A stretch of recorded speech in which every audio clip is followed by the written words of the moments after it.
उत्तर प्रदेश के जनपद मुरादाबाद से इस वक्त की बेहद दर्दनाक खबर सामने आई है, जहां रामपुर रोड स्थित होटल क्लर्क इन के सामने हुई भीषण आग की घटना ने एक परिवार की जिंदगी पूरी तरह से तबाह कर दी।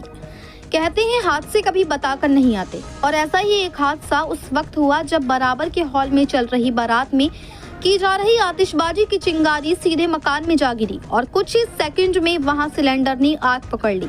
कुछ ही पलों में परी रेस्टोरेंट के ऊपर बने मकान में आग ने ऐसा कहर बरसाया कि सब कुछ जलकर राख हो गया। रेस्टोरेंट मालिक की मां माया देवी को इस भीषण अग्निकांड में अपनी जान गंवानी पड़ी, जबकि पूरे परिवार के 10 सदस्य गंभीर रूप से झुलस गए।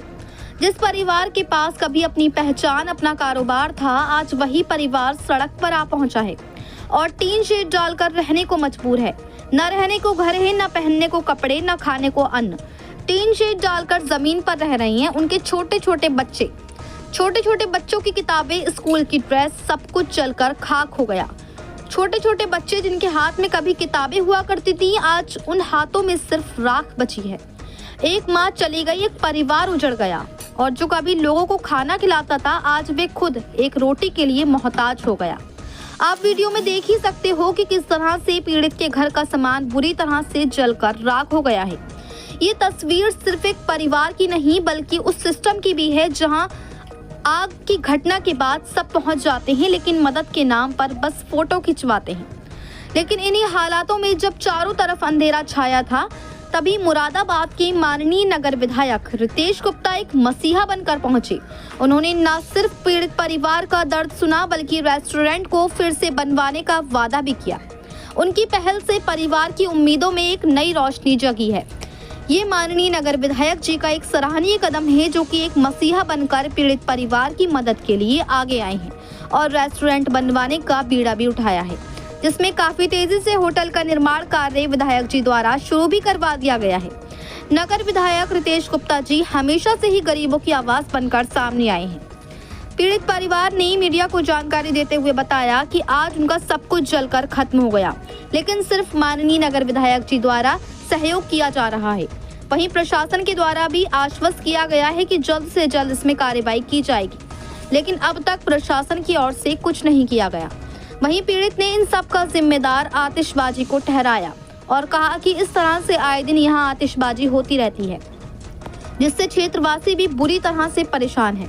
पीड़ित ने मुख्यमंत्री से न्याय की गुहार लगाई है कि वे पहले जैसा अपना कारोबार करना चाहता है और इसका स्टाफ भी बेरोजगार हो चुका है। ऐसे में पीड़ित ने न्याय की गुहार लगाई है। हालांकि सवाल अभी भी वही है, क्या बाकी नेता सिर्फ राजनीति की रोटियां सेकने आए थे?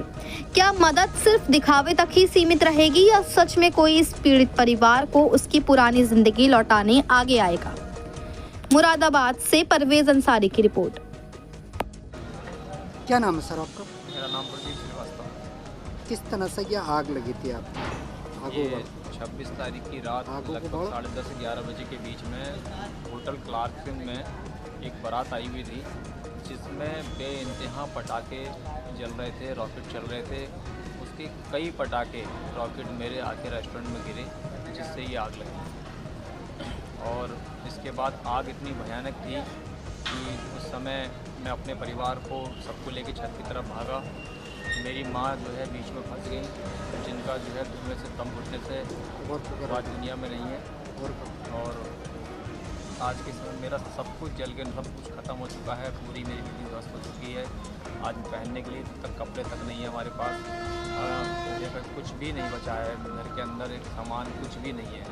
कितनी मौत हुई? मेरी माता जी इसमें। मेरा एक सवाल ये है, इसमें सारे राजनीतिक दल आ रहा है, समाजवादी का भी आ रहा है, बीजेपी के भी आ रहा है। इन नेताओं के जरिए से आपकी तरफ से क्या सहयोग मिला नेताओं से? माननीय विधायक, माननीय नगर विधायक श्री रितेश गुप्ता जी द्वारा मुझे बहुत सहयोग किया जा रहा है। माननीय जो भी अभी तक काम चल रहा है माननीय विधायक जी द्वारा कराया जा रहा है। विधायक जी ने मुझे आश्वासन दिया है कि वो मेरा हर समय साथ देंगे और जैसा मेरा होटल था पहले वैसा वो करवा के देंगे। और इस क्रम में प्रशासन भी बहुत मेरा सहयोग कर रहा है। माननीय SSP सतपाल अंतिल जी का बहुत सहयोग रहा है। उन्होंने बहुत जल्द सारी कार्रवाई उन्होंने की है। मुझे प्रशासन पर पूरा विश्वास है और माननीय नगर विधायक जी का मैं आजीवन ऋणी रहूँगा। अभी तक सिर्फ और सिर्फ मुझे जो है माननीय नगर विधायक श्री रितेश गुप्ता जी के द्वारा ही सिर्फ सहयोग किया जा रहा है। तो क्या मानते हैं प्रशासन की तरफ से क्या किसी तरह का अभी तक प्रशासन की तरफ से तो मुझे किसी प्रकार का कोई सहयोग नहीं किया गया है।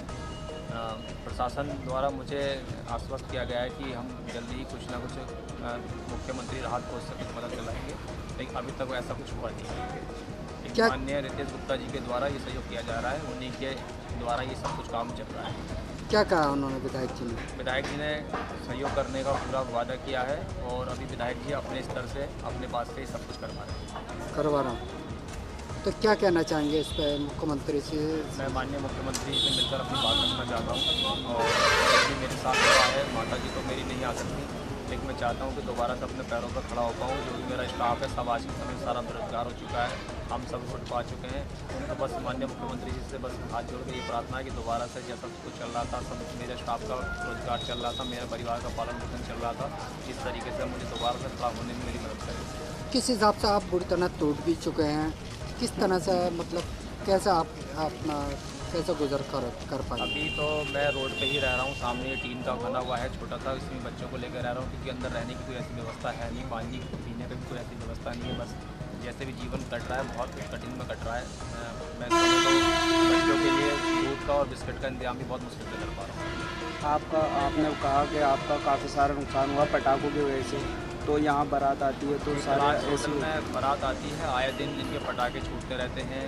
इनकी कोई पार्किंग की कोई प्रॉपर व्यवस्था है नहीं, रोड की ज़मीनों पर पार्किंग रहती है और जिस प्रकार से इनके आतिशबाजी हो रही है, इससे मेरे साथ कोई हादसा हुआ है। आने वाले समय में ऐसे हादसे आपको और भी देखने को मिलते रहेंगे। कहीं ना कहीं स्थानीय लोग यहाँ परेशान हैं। ये स्थानीय लोग सभी यहाँ परेशान हैं, पूरा यहाँ का क्षेत्र परेशान रहता है, लेकिन क्योंकि बड़े लोग हैं, इनके खिलाफ लोग बोलने से डरते हैं और सब कुछ रात के सुबह के 3 बजे तक, सुबह के 4 बजे तक, 6 बजे तक सुबह के इनके डीजे बजते रहते हैं। मतलब सब कुछ इन्होंने सारी सब कुछ उठाकर उन्होंने ताक पर रखा हुआ है। आपने शिकायत की इस चीज़ को? माननीय डीएम साहब से इस संबंध में मेरी बात हुई है, प्रशासन ने बहुत जल्दी इस पर कार्रवाई करने का मुझे आश्वासन दिया। ठीक।